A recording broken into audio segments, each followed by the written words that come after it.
هناك بمكان كمعان وتنبهوا.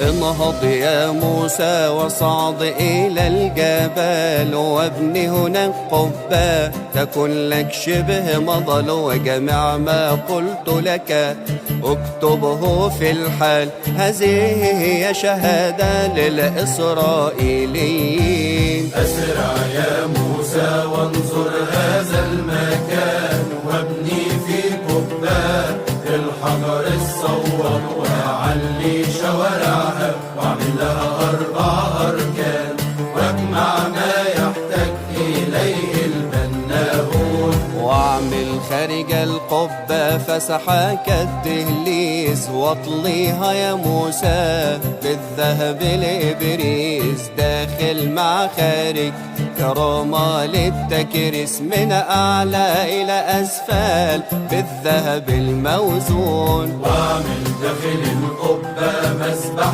للقربان، واعمل حول المسبح 4